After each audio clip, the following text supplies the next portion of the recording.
वसुदेवसुतं देवं कंसचाणूरमर्दनं देवकी परमानंदं कृष्णं वंदे जगद्गुरुं.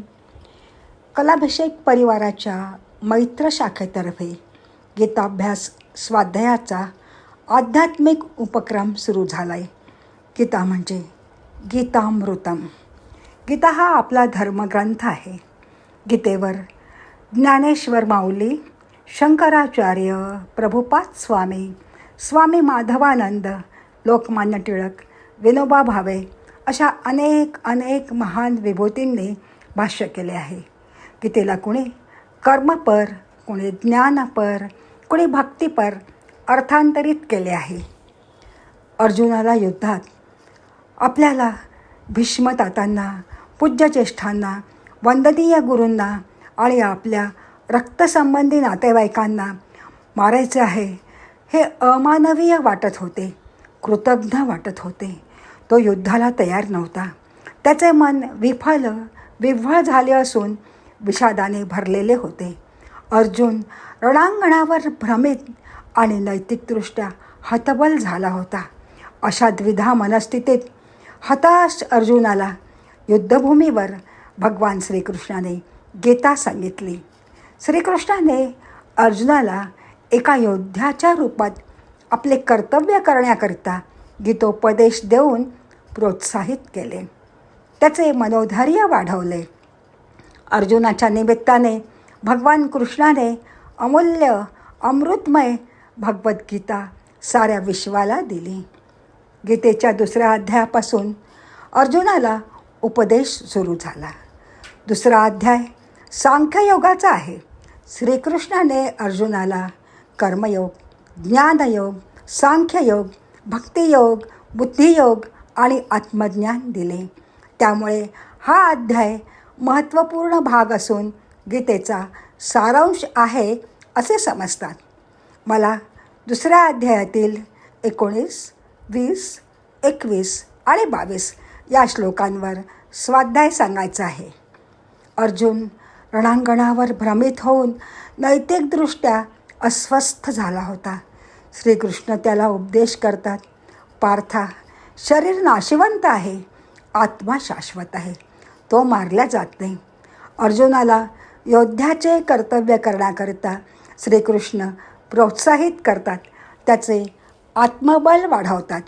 आपण 19वा श्लोक बघूया. य एनं वेत्ति हन्तारं यश्चैनं मन्यते हतं उभौ तु न विजानीतो नायं हन्ति न हन्यते. जो या आत्म्याला मारणारा असे समजतो किंवा जो आत्मा मेला असे मानतो ते दोघेही अज्ञानी आहेत.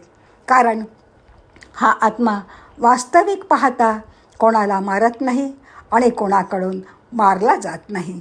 आत्मा हा अमर आहे.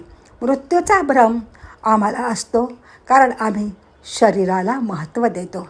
आपण एखाद्याला म्हटले की तू मला स्वतःला दाखव, तो छातीवर हात ठेवून सांगेल, हा मी आहे. अरे ती तर छाती आहे. हात वर करून सांगेल, मी हा आहे. अरे तो तर हात आहे. हे सारे अवयव आहे, शरीर आहे. पण मी म्हणजे आत्मा. तो दिसत नाही, पण तोच शरीर जगवत असतो. तो निघून गेला की शरीराला अर्थ नसतो, ते निर्जीव होतं. आत्मा अमर आहे, शरीर मरते आहे, शरीर नाशिवंत आहे. मी म्हणजे शरीर, आम्ही म्हणजे शरीर. या भ्रमामुळे आम्ही मृत्यूला घाबरतो. ज्याला आत्मज्ञान आहे त्याचा भ्रमनिराश होऊन मृत्यूचे भय नाहीसे होते. आता आपण पुढे 20वा श्लोक बघूया.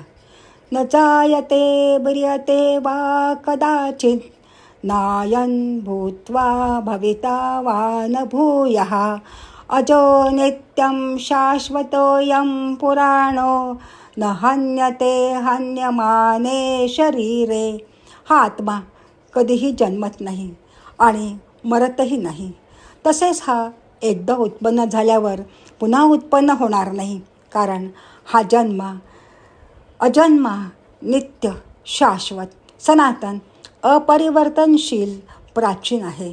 शरीर मारले गेले तरी आत्मा मारला जात नाही, हा या श्लोकाचा अर्थ आहे.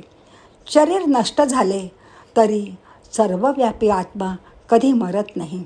आत्मा हा शरीराच्या, मनाच्या अवस्था, सुखदुःखाच्या साक्षी रूपात असतो. ज्ञानेश्वर माऊलीने अतिशय सुंदर दाखले दिले आहेत. कितीही वादळे येऊ, आकाश आणि सूर्य जसे शाश्वत असतात तसा आत्मा शाश्वत आहे. शरीर आणि मनापेक्षा आपले स्वयंबरोबर साहचर्य असावे. आत्मा आणि मी एकाकार होणाऱ्या बुद्धिवंतांना परमानंदाची, आत्मीय आनंदाची, चैतन्याची अनुभूती येते. मृत्यूचे भय या आत्मज्ञानामुळे दूर होते. 21वा श्लोक बघूया. वेदा विदाशिदं नित्यं येदमजमव्ययं कथं स पुरुषः पार्थ कं घातयति हन्तिकम्. हे पार्था, पृथापुत्र अर्जुना, जो पुरुष हा आत्मा अविनाशी, शाश्वत, अजन्मा आणि अपरिवर्तनीय आहे हे जाणतो, तो कोणाला कसा ठार करेल आणि कोणाकडून कसा ठार होईल? आध्यात्मिकदृष्ट्या उन्नत आत्मा अहंकार शांत करतो आणि आपल्या कर्तव्याचे कर्ता आहोत ही अनुभूती देतो. अशा अवस्थेत श्रेष्ठ अंतरात्मा सर्व प्रकारचे कर्म करूनही कधीही कलंकित होत नाही. श्रीकृष्ण अर्जुनाला सांगतात, स्वतः प्रबुद्ध स्तरावर अकर्ता समजून अहंकारापासून मुक्त हो. कर्मापासून पलायन करण्यापेक्षा आपल्या कर्तव्याचे पालन कर. श्लोक 22वा. वासासि जीर्णानि यथा विहाय नवानि गृह्याति नरोपराणे तथा शरीराणि विहाय जीर्णा नन्यानि संयाति नवानि देही. ज्याप्रमाणे माणूस जुने वस्त्र टाकून नवी वस्त्र धारण करतो, त्याचप्रमाणे जीवात्मा जुने शरीरे टाकून नव्या शरीरात वास करतो. आत्म्याचे निरंतर भावनिरूपण करताना भगवान श्रीकृष्ण पुनर्जन्माच्या अवधारणेची तुलना दैनिक क्रियेबरोबर करतात. जेव्हा जुने वस्त्र जीर्ण होत फाटते किंवा व्यर्थ होते, तेव्हा आम्ही त्याचा त्याग करून नवे वस्त्र धारण करतो. यावेळी आपण स्वतः बदलत नाही.